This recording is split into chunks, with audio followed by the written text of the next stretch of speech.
Here I've got a solo alto flute. There's some long notes, it's variation on our theme, and some short notes. And in this video, we're going to look at orchestral accompaniment and different strategies for accompanying a soloist. You're going to have certain elements or moments in your orchestrations where there's a soloist on top of accompaniment. And we're going to look at working with that. Now, to start with, though, I want to record some mod wheel to get some vibrato happening. You'll see it moving here on the interface. I want to get it happening on the longer notes to get a bit more of an expressive performance. So let's record that in to start with.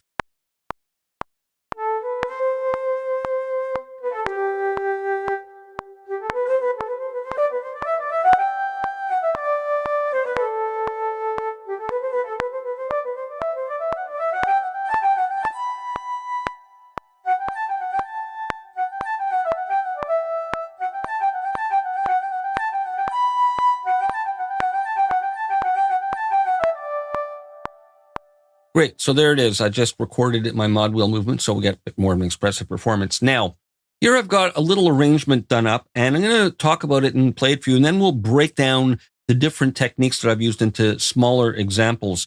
So when the soloist is playing at the same time as the orchestra, it can be brought to the foreground by contrasting various elements like timbre or register or rhythm. So in this example, I'm going to have the alto flute as the soloist, and I have the accompaniment orchestrated for strings and brass rather than other woodwinds, so there's a difference in timbre. Let's listen to what I have here.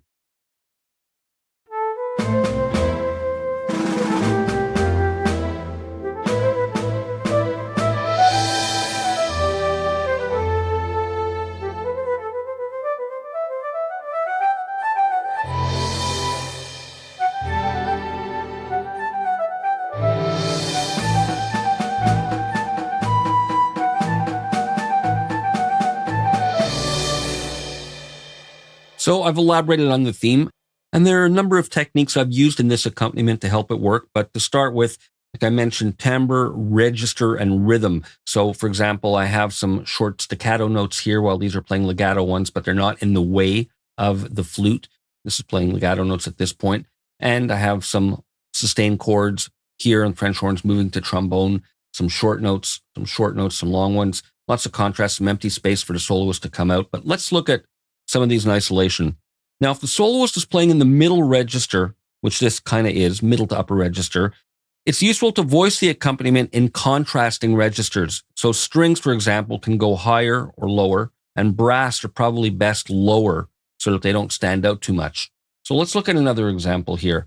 I've got different variation on the melody with longer notes, and some sustained chords in different registers on the French horns, trombones, and then a little bit of cello at the end. Let's just listen to this first.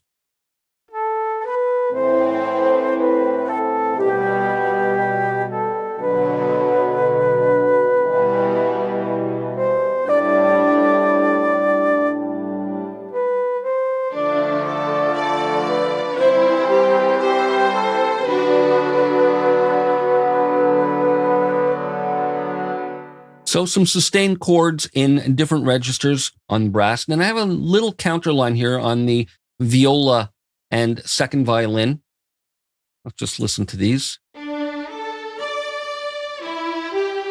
hear the legato transitions. So those work nicely in conjunction with the flute.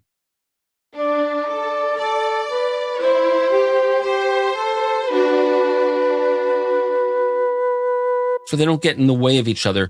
Now, I can start by making this performance a little more dynamic as well, which I think I want to do because I want to explore ways to get the most expressive performances from these instruments. So let's start with some mod wheel and vibrato again.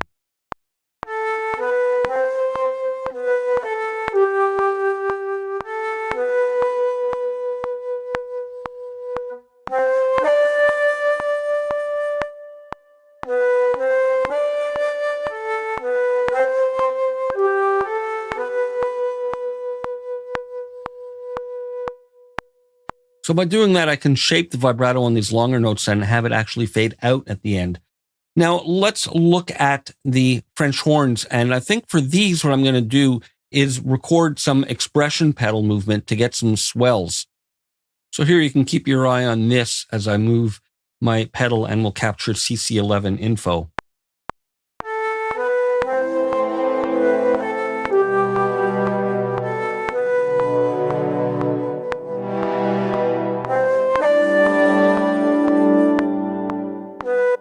So there we go. Let's listen back to that.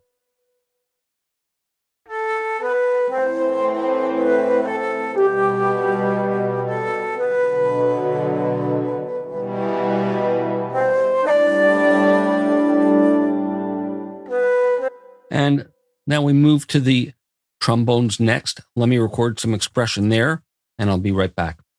Here's the expression movement on the sustained trombone chords. And let's listen to this whole arrangement now with these little bit more expressive nuances in the parts.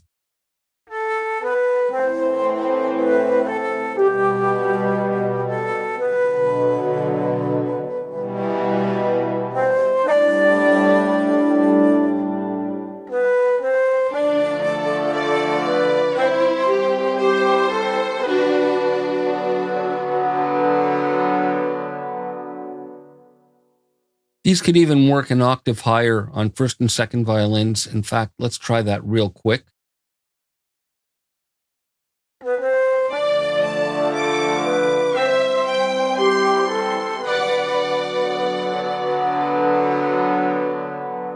So either way, I want to play it for you one last time and show you how I've reharmonized this variation of the motif. A minor.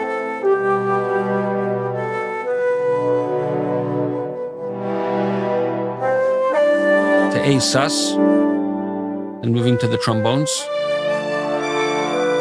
the third and the bass,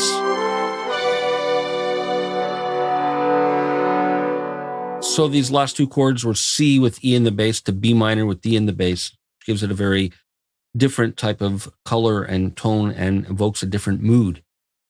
Now, another technique is that if the soloist is playing legato notes, we can have the accompaniment play rhythmic figures, and vice versa, if the soloist is playing rhythmically, have the accompaniment play legato. So here with this same flute melody we just heard, which is very legato, I've got a nice short rhythmic accompaniment featuring some percussion and short articulations on other instruments.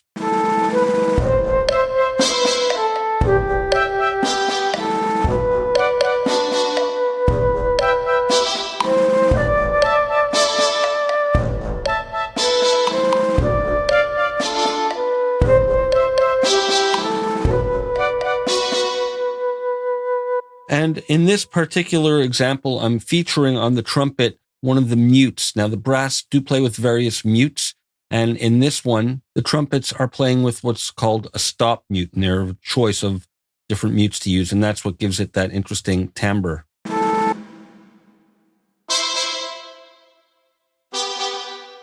Let's look at another example.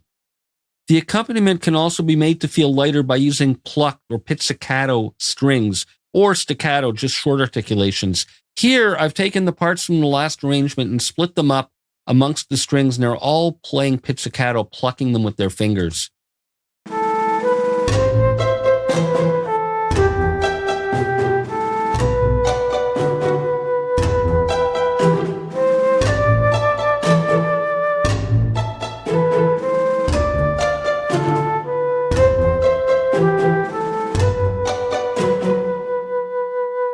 So there's lots of room for the melody on top of this sparse accompaniment.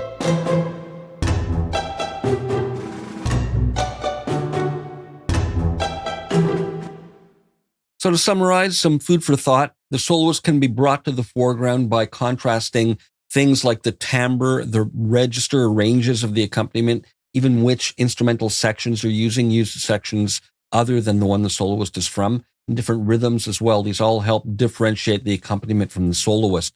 If the soloist is playing in the middle register, voice the accompaniment either higher or lower. Strings work well either. Brass probably better lower.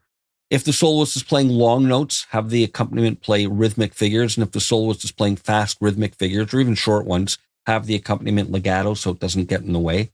And consider pizzicato or staccato strings as a sparse accompaniment as well. Frequent rests in the accompaniment will allow for more space for the soloist to stand out. In my first example, I even left a whole section open where the soloist was literally playing solo. When using long notes in the accompaniment, limit them to dull or weak registers so they don't stand out too much. In that first example, I did have some of the accompaniment in overlapping ranges with the soloist, but I made sure for it not to get in the way. Now, the soloist and the orchestra can alternate roles as well, have each accompany the other at different points. And to avoid thin-sounding accompaniment, use and think about multiple planes of tone, so spreading voicings out over various sections or instruments. Even if they're each only playing a few notes, it's a nice way of spreading the texture wider. Like in that example where I had the French horns and trombones playing sustained chords, it would also work nicely to have them each play one note and spread the other notes out to other instruments in potentially different sections. I'll see you for more in the next video. In this video, I want to look at a few considerations to keep in mind when you're actually sequencing your notes. Now, here's a simple little violin section line in the key of A. Let me play it for you.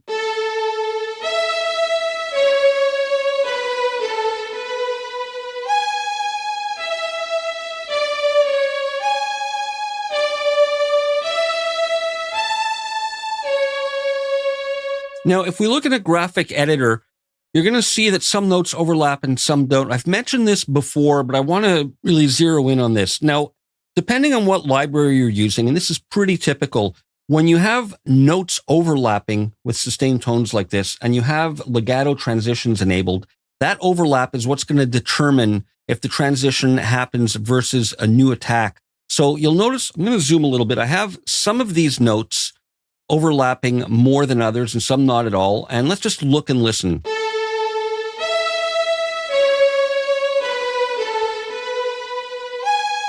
So there's a nice long overlap, and you really hear that legato transition. Now, if I shorten it to just before,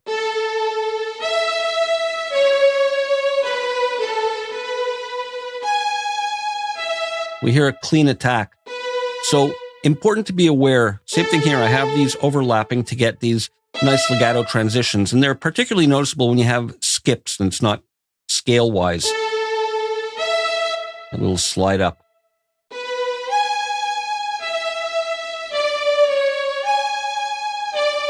See, they're not overlapping.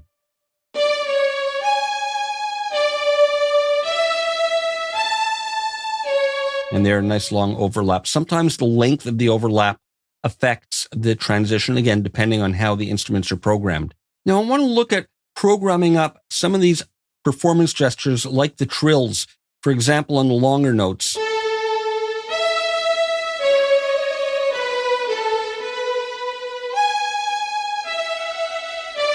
We can get something like that. Now, I'm going to show you how to do this in this DAW, but most DAWs are the same thing. I want to record my mouse movement to capture that. So I'm going to go into the automation mode. I'm going to use region automation. And in this particular DAW, we need to make sure record automation with MIDI regions is enabled. So let me capture my mouse performance.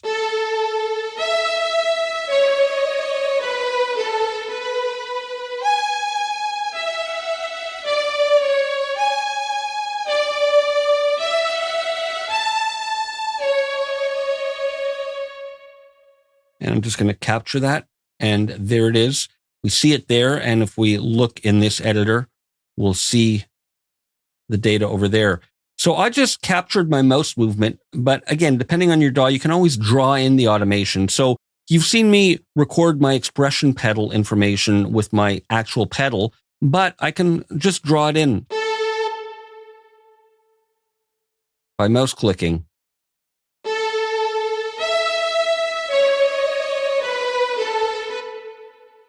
So I can create some dynamics this way. I'll just do some dramatic moves just to sort of illustrate it.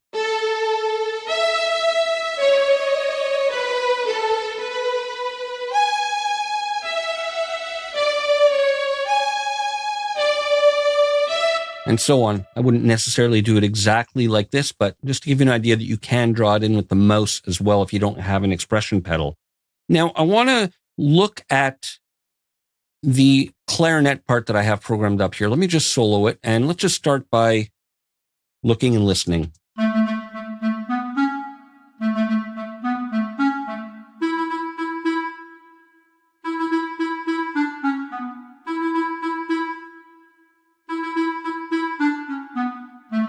All right, and so on.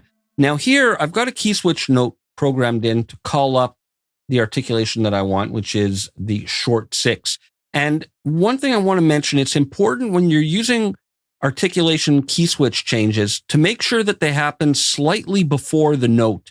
Here, it's not a tight timing situation because I just have one articulation key switch and it's before the whole phrase. But if I had to have another one here, I would, let's say, copy it down and then move it slightly ahead like that, just to make sure it's a little bit in advance of the actual note. So important to consider that and keep it in mind when you're programming up key switches.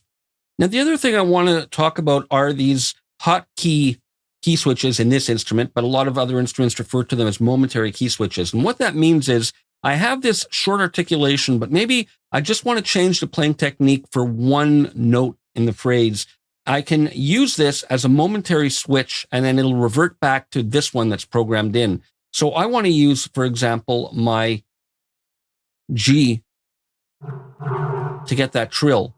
So let me start this, and I'm going to play in the notes when I want them. You'll hear how it affects it. And as soon as I release the note, it's going to revert back to the default articulation.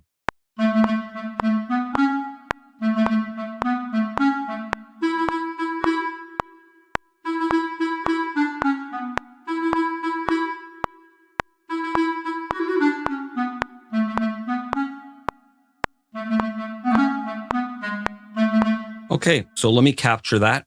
And there are the key switch notes I just played in. The timing worked on most of them. There are one or two I need to adjust, but you get the idea that they work as a momentary switch to revert back. So let's listen to these two together now with these little nuances added.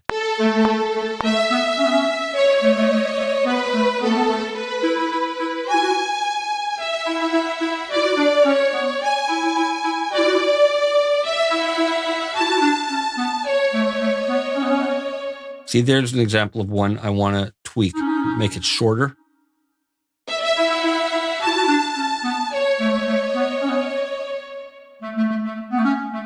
Yeah, maybe even just get rid of that one and maybe get rid of that one too. But this is the kind of micro sequencing or micro editing that you need to do to get the most out of these instruments. Now, there's one more thing I want to look at. Let's go back to this violin, and there's another little part that I have sequenced up here, and let's just look at it.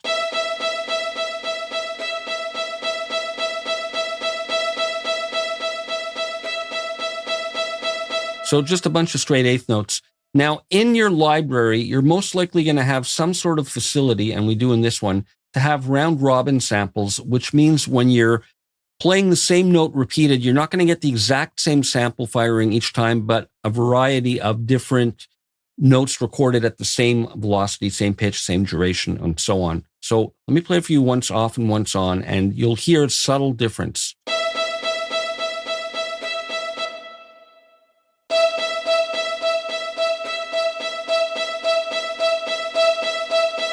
That's with it on and with it off. So it's a much more nuanced performance when we're altering the actual samples being used. So in this library, this is where we turn it on, but all libraries are a little bit different. But look for round robin when you're using repeated notes. Even in this clarinet part, it would work. Even though we only have 2 or 3 repetitions in these little phrases, it will still help to add realism.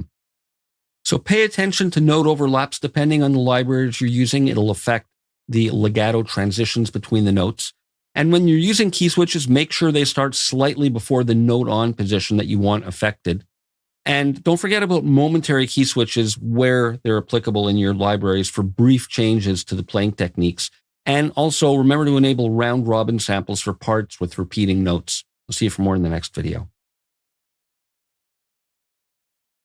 Now, at this point, we've touched on the qualities and characteristics and playing styles and articulations of the instruments in the orchestra. However, in orchestras, they play in larger ensembles. Now, different ensembles throughout the ages have had slightly different variations of the number of instruments in each section. But as a general idea, first violins, there are generally 16 of them, 14 second violins, 12 violas, 10 cellos, 8 double basses. Now, of course, many ensembles are smaller, but this is a general idea. Now, as MIDI orchestrators, we're not going to program up 16 separate parts and then 14 separate for that and then 12 for that. You can if you want, but it's not realistic. Now, a lot of libraries do offer alternate versions of the single instruments. So let's say you're composing a piece for 2 violins, viola, and cello. Now, you don't want those 2 violins to be the exact same sample set. So, for example, in this library here, we have solo violin, an Italian violin, so we can get different variations. Or in viola, we have viola 1, viola 2, viola 3, all slight different variations of the same instrument. However, when we're working with ensembles, generally in orchestral libraries, you'll have separate instruments for the individual instrument and the ensembles. Now, here in this ensemble string section, I have violins 1, violin 2. So I have a separate set of violins comprised of less instruments sampled for the second violin part. And I have violas. And in case I want to do a divisi part where I divide the violas into 2 separate lines, I can separate them there, and some alternate cellos, basses, and so on. So what I want to do in this video is give you an idea of not only what the ensemble sections sound like, because there's a denser, thicker texture when you have 16 violins playing the same note rather than having one, but I also want to sort of start introducing the idea of how to write multiple parts. Now, here's a little motif I'm going to work with, and here it is on piano. It's in C. So some long notes, a couple of short notes.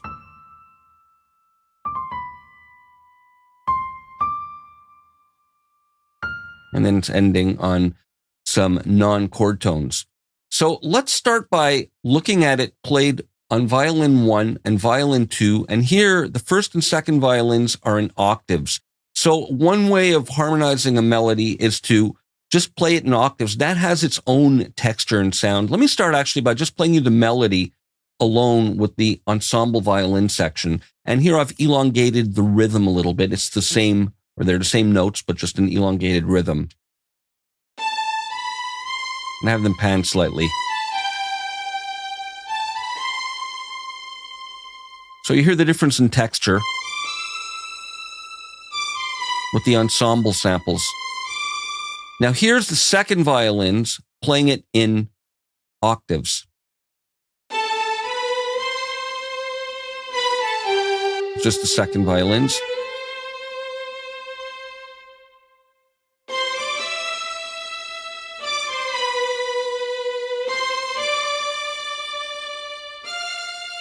So that's one traditional, typical orchestration technique when we're working with string sections, is to have first and second violins double a melody in octaves. It's a very familiar kind of tried and true technique to help melodies stand out and give them a thicker texture.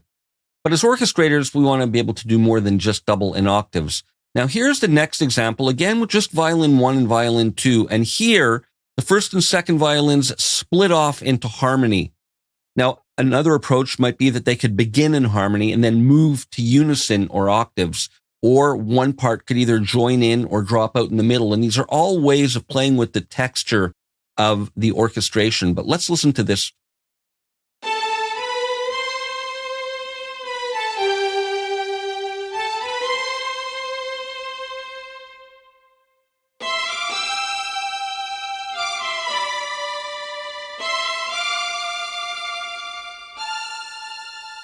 So there you hear very different quality when it splits off into harmony. So again, just an alternate approach to different ways to emphasize or orchestrate a motif, in this case, a melodic line. Now here in the next example, I'm introducing the viola section, and here the viola section is going to play a counter melody. And this is kind of like a little starter introduction to the idea of counterpoint, where you have different melodic lines happening at the same time. You don't want them to be too busy. They obviously have to work together. But here we have the violin 1 and 2 playing our central theme here in octaves, and we introduce a counter melody in the violas.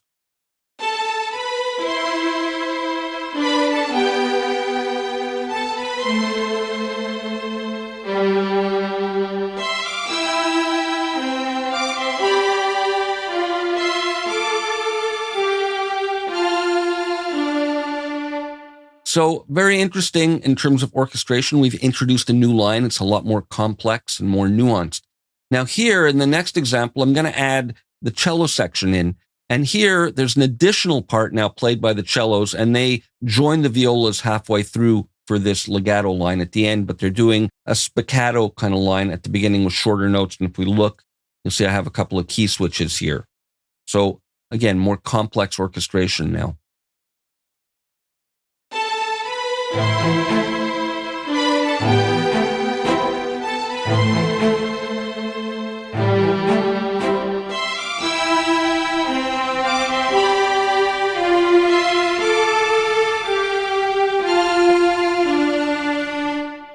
Let's just listen to the viola and the cello section together.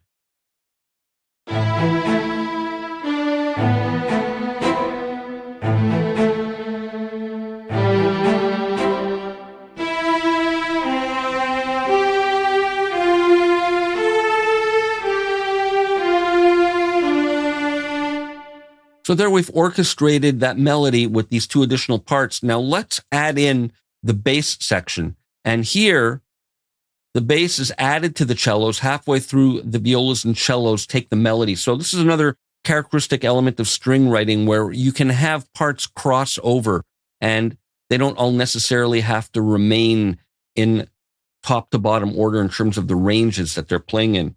So let's listen to this part with the bass added in.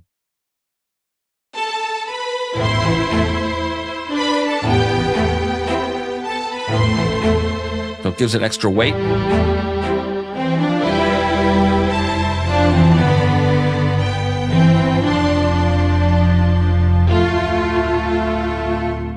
So by having the violas and cellos take the melody, it really changes up the texture and feeling and mood and emotion. Let's listen to the cellos and basses together here.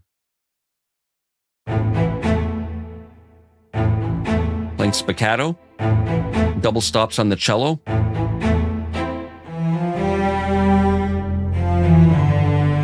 And there's the cello playing the melody, where it's going to be doubled with the viola here.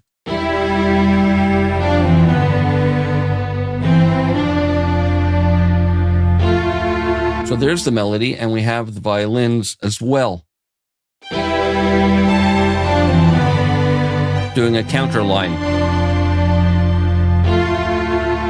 So we're having the parts move where the violins, which are traditionally on top, become a supporting role. So let's listen to this one last time all together.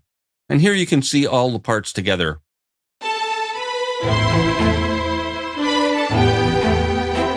The cellos.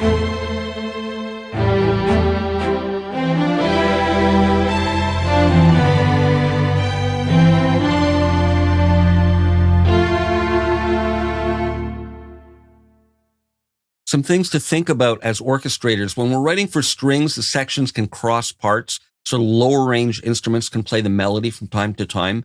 And we need to become familiar with the sound of the sections doubling parts together, either in unison, octaves, or harmony. They all have different textures. And think in terms of counter lines, and they can move between the parts. And sections can either join in or drop out to add weight or thin out the overall texture of the orchestration. You don't have to have all sections playing all the time. See you for more in the next video. Woodwind sections aren't as large as string sections. Typically, we have a piccolo, 2 flutes, 2 oboes, English horn, 2 clarinets, a bass clarinet, 2 bassoons, and a contrabassoon. Now, of course, this is all flexible with MIDI, but this is what typical orchestration consists of. Now, here's the melody we'll be working with in this video, and here it is played by 2 oboes as an oboe section.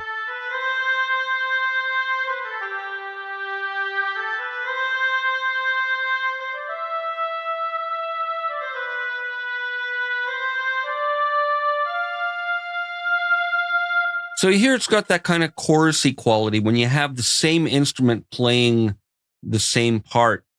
A better way to get a part to stand out is either to have it play solo, which will actually, especially in the case of oboe, help it stand out more, or double it with another instrument.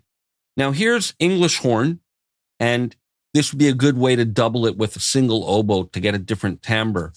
And this is what it sounds like.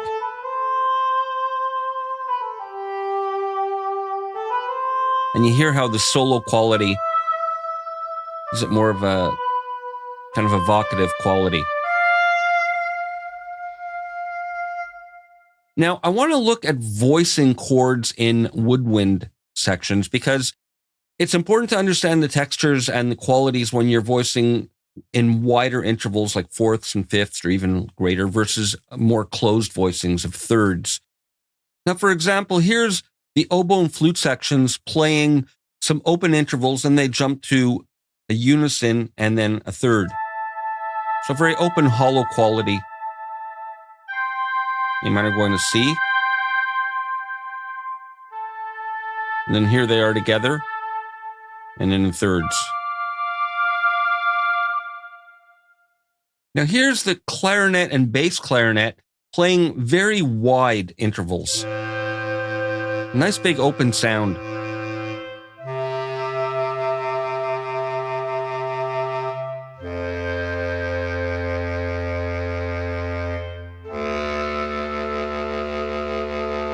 And I think these kind of wider voicings work better in general with woodwinds like this. Here are all four parts together.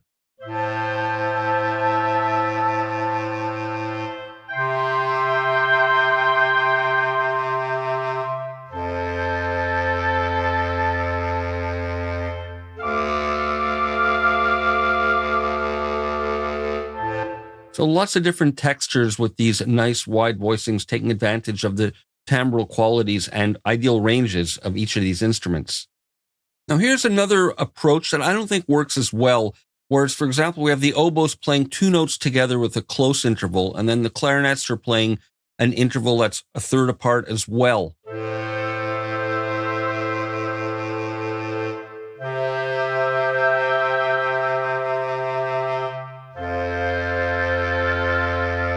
And the bass clarinet giving the roots.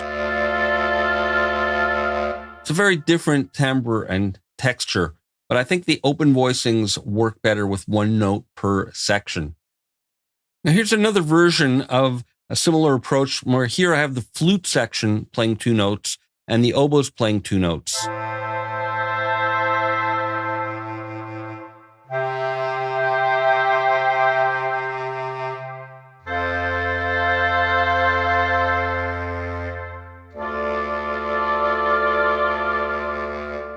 So it kind of sort of works, but the oboe is a difficult instrument to blend, and I don't like those open fourth sounds exposed like that in the same section, like in the flutes here. So different things to keep in mind. Now here's a similar approach, but with wider voicings when we're playing two pitches per instrument, and this works a lot better.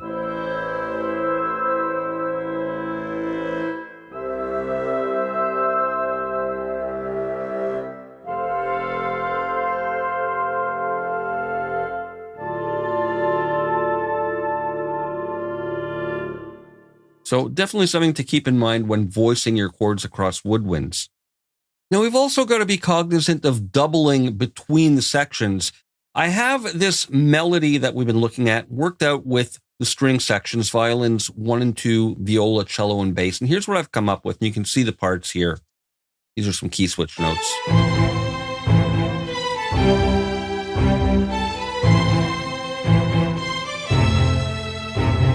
Key switch note.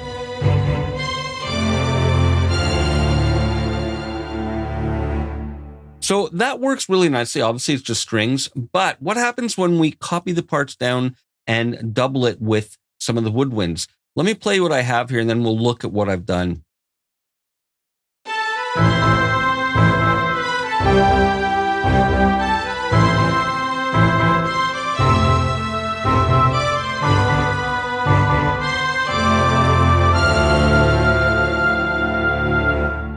So for example, here you can see the violin and flutes are a really nice double for layering sounds.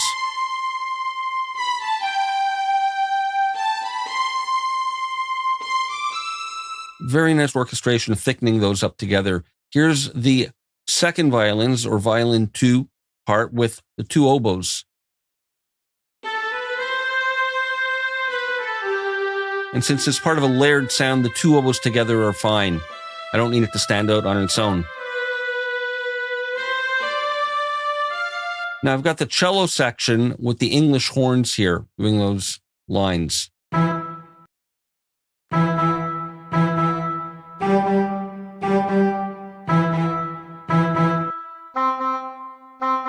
So it's reinforcing those staccatos.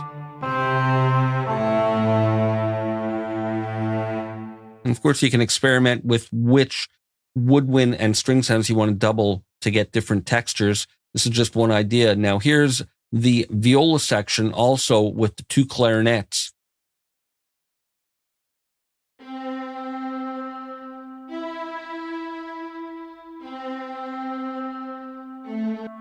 Doing a counter line. Nice long notes. In the same register, fill it out nicely. Let's listen to those with these together.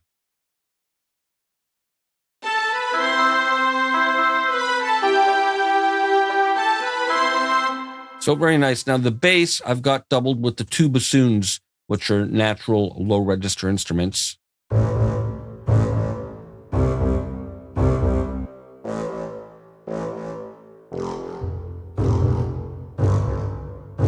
So those work really nicely. Now it just occurs to me, what would happen if I doubled that with piccolo way up high? Let me try that and I'll be right back. And here it is, a couple of octaves higher.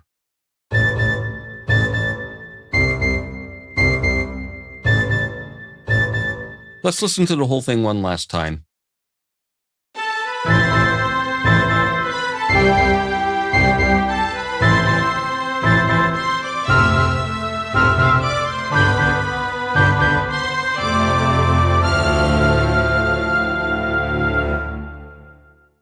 So we've learned that lines stand out with more personality when they're played by solo woodwind instruments, but when they're blending with strings or in an ensemble, they're fine when they're doubled.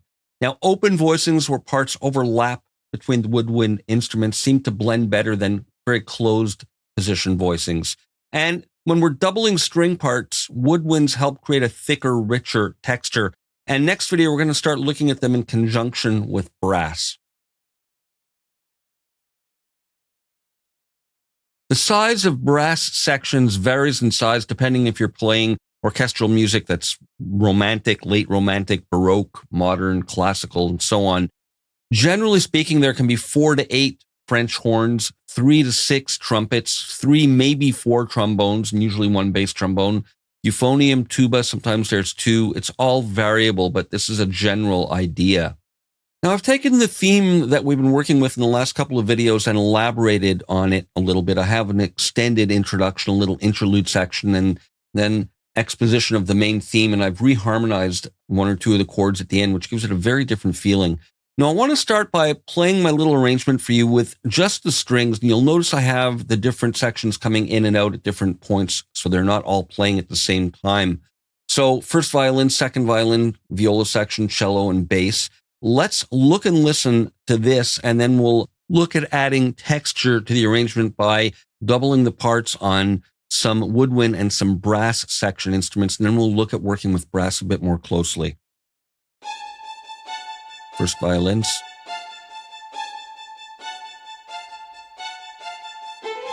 Second violin. Sustained cello. Violas, call and answer, little interlude, violas taking the melody. Here's our theme.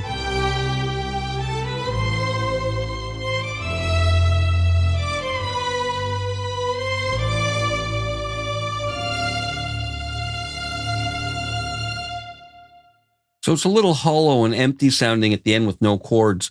Let's listen to the same thing with everything that I've added, and then we'll explore what's going on.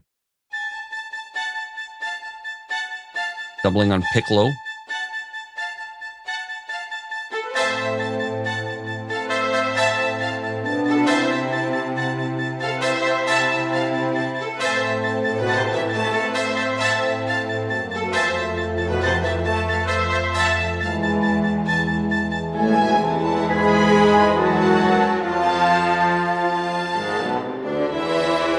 Listen to the harmony fleshed out here.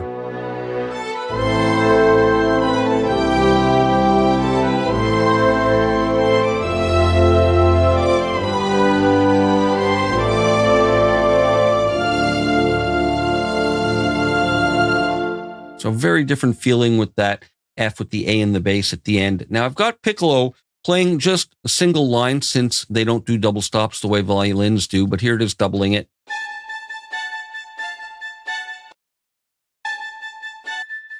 So I'm just having it play the one note.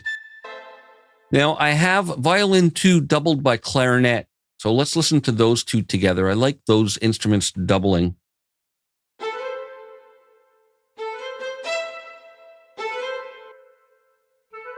So it just adds more texture.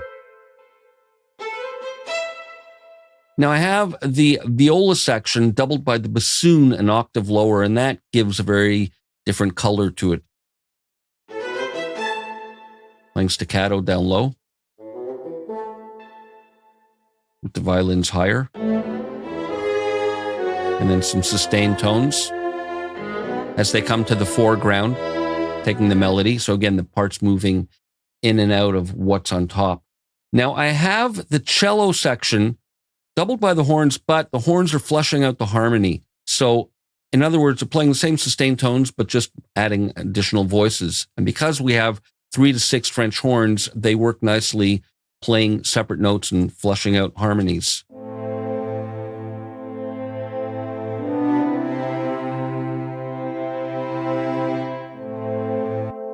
It's just the horns.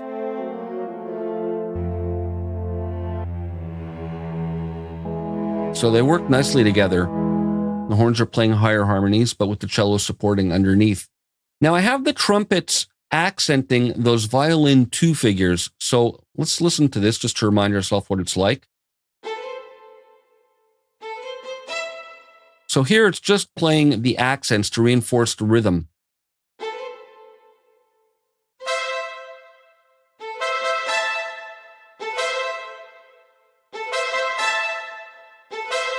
So that adds an interesting density to it.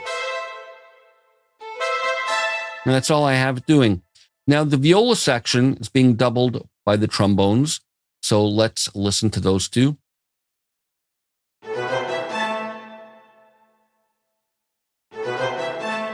So that's in addition to the bassoon. Listen to the 3 together. It really gives more weight to the part.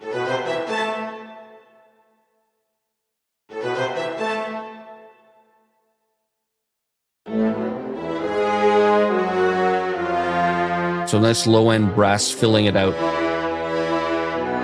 Now the bass at the end, I have doubled on the tuba. No big surprise there, but just to add more weight.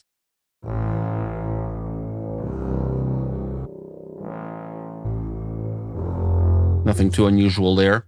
Now I've got the melody doubled on flutes. Again, pretty common double, one that I like that works with these libraries anyway. That's our central theme.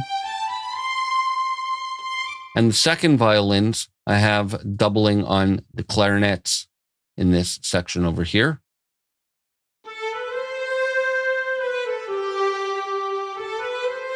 Now the French horns are where all the harmony's coming from. So nice rich 4-note voicings in the higher end of their register. And the tuba playing down low. So once again, now that we understand everything that's being doubled, let's listen one more time and then we'll move on to voicings within the sections.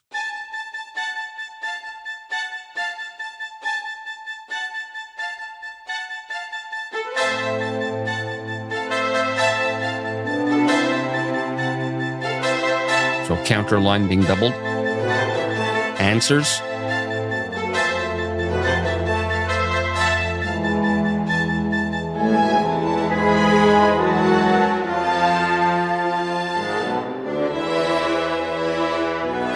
Interlude to our theme.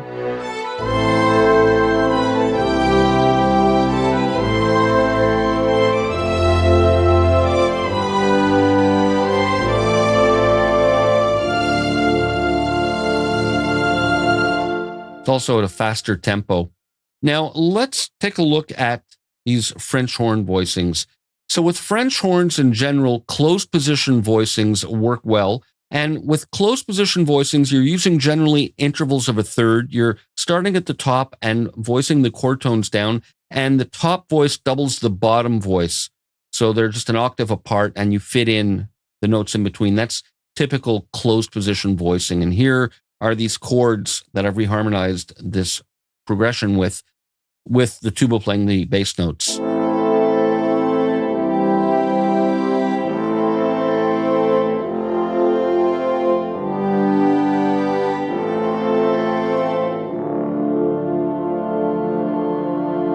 So very majestic and regal sounding French horns. Now here we've got trumpets and closed position voicings as well. Let's jump here and let's listen.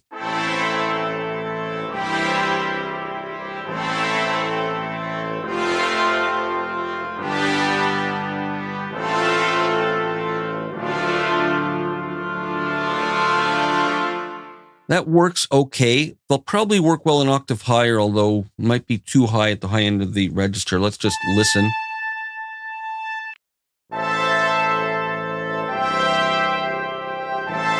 Yeah, this is the kind of case where I would voice these differently. I don't like the range of the way these chords fit here. Let's try taking the bottom notes and pushing those up an octave. And we're changing the voicings, but it's a better range for the instrument. Let's hear what that sounds like.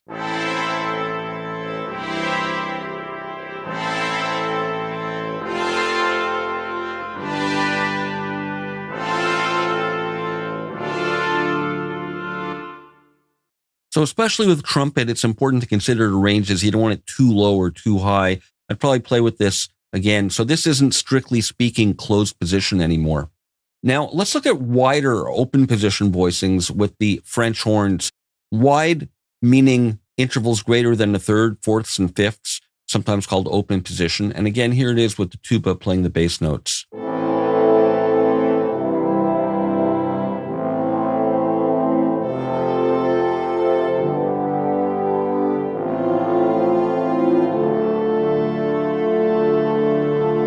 So that works wonderfully.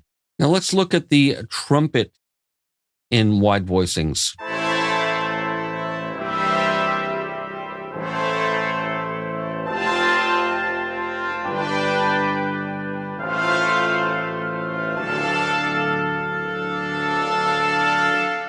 Now, it's a matter of opinion. Some people think trumpets sound empty in wide-spaced voicings like that.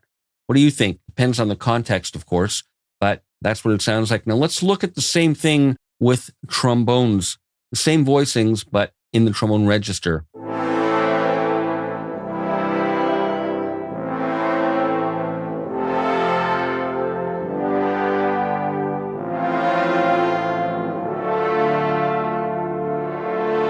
So these sound great in either wide or closed voicings. So some considerations when you're writing for brass. The lowest notes are usually reserved for slow-moving or pedal-type passages because they require a lot of air and can't play too fast.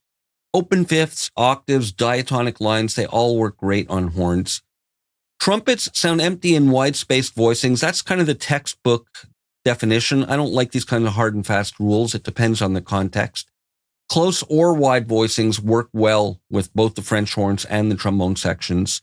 And muted brass, which we haven't really looked at, but like pizzicato strings, they've got a very different flavor to them, and they can almost be treated separately in terms of arrangement and orchestration. They're a separate type of timbre. Pizzicato strings are often doubled with percussive elements rather than string sounds. And when we're writing section parts, it's best to stay away from the extreme high or low ranges of the brass instruments. Trumpets sound screechy up high. Players sometimes don't play cleanly. Down low, they can sound flabby if you don't get enough air in the instrument. So extremes aren't great unless you're looking for that dramatic effect of, for example, trombones down low, where you want that kind of flabby, heavy, dense type of texture. I'll see you for more in the next video. In this video, I want to look at some more sophisticated strategies for doubling than what we've been doing. Now, I'm going to start off by using the same theme we've been working with, because I think it's interesting exploring ways of orchestrating the same theme. And I've elongated the melody and changed the rhythm a bit. And I've got a little bit of a percussive background going on with drums and cello and bass to emphasize some accents. So, for example, here's what I have the bass doing and the cello. So they're doubling. And with the drums, Here's what it sounds like with the flute with the revised melody.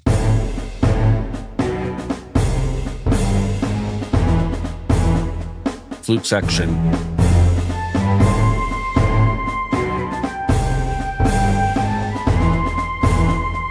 I've stretched out this note.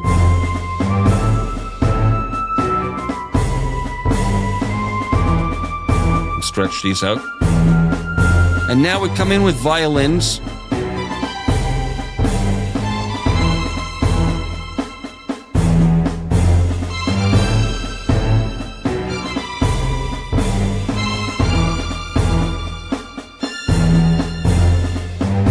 So here it's harmonized in thirds, so basically doubled in harmony. So that's a pretty standard technique. Now let's look at some other ideas.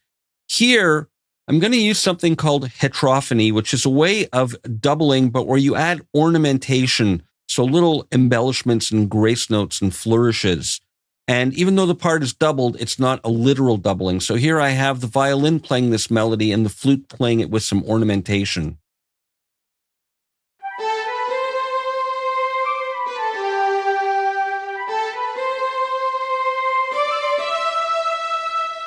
So you hear how I've embellished the melody. It's a little bit more of an interesting way of doubling and developing your orchestration.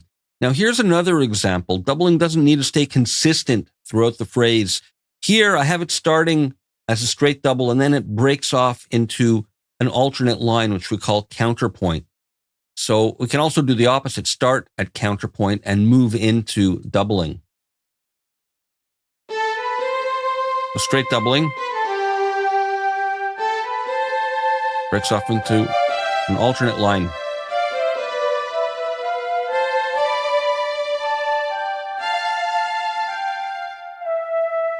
And it's even continuing. Again, this is all legitimate way of orchestrating your motifs where you break off into counterpoint, and now you can develop it further with this counter line taking over and have some other elements come in. Now here's another technique. Doubling can drop in and out at musically relevant moments in the phrase. And in this example, the flute's going to drop out and the first violin will split off into two parts, which I've already mentioned in earlier videos is called divisi, where one section divides itself into two or more. And that's what we saw with the French horns in the last video, where each one played a separate note for 4-note voicing, or potentially every two played a note for 4-note voicing if you have 8 French horns. So there's our embellishment with the flute.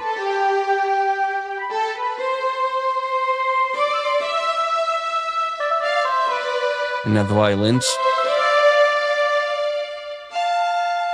So they split off into divisi.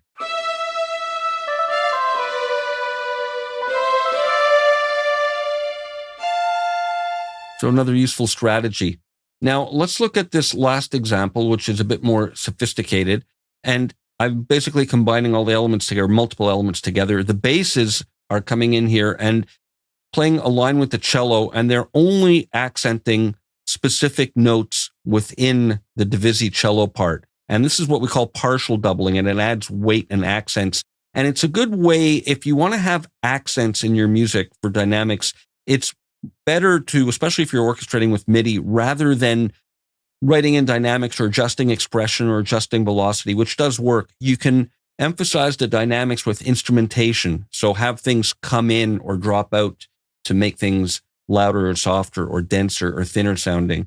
So in this example, I want to start by just playing for you. I'm going to mute these. I want to play you just the cello and the bass, and I added snare drum in as well.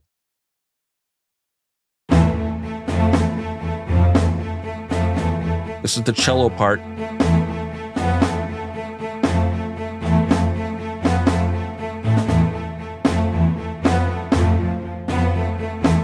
So you hear how the bass and the snare drum are helping bring out the accents in the phrase. Here's just that cello part alone, and you'll hear that it doesn't have the same kind of degree of dynamic range. But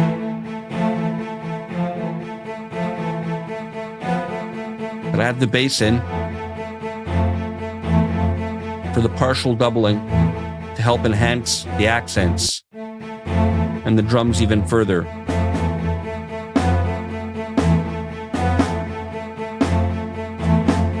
And now let's add in the flute and English horn in this case, where it picks up where the flutes drop out.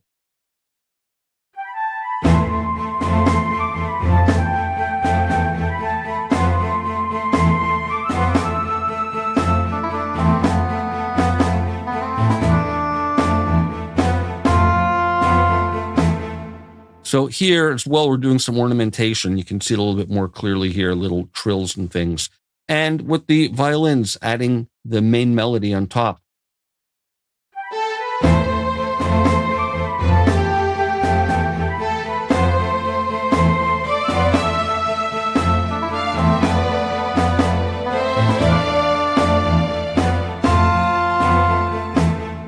And here they're going into divisi. So interesting way of orchestrating the melody by doubling. Here I'm using ornamentation in the flute, and then it's breaking off into another sound with different ornamentation while this goes into divisi. So it's a lot more interesting than just a straight copy and paste type of doubling. So to recap, doubled parts don't need to be consistent throughout a phrase. They can drop in or out at musically relevant points. Doubled parts can break off into counterpoint, and they can move from counterpoint to straight doubling. And heterophony is a form of doubling where we use ornamentation and embellishments to add and enhance the doubled parts. Divisi is when ensembles break off into individual separate sections to play multiple notes for more denser harmonies. And we have partial doubling where only parts of a phrase are doubled for emphasis or for accents or for dynamics. And I want to introduce the term planes of tone. This is an orchestration term that's used when you have these different instruments doubling sounds from different sections. It's referred to as a plane of tone, the blended group of instruments that share one part or one rhythmic element, one aspect of the orchestration that's happening at that moment. That's one plane of tone, and you have multiple planes of tones happening at the same time. Some are in the foreground, some are in the background, and so on. We'll continue with more in the next video.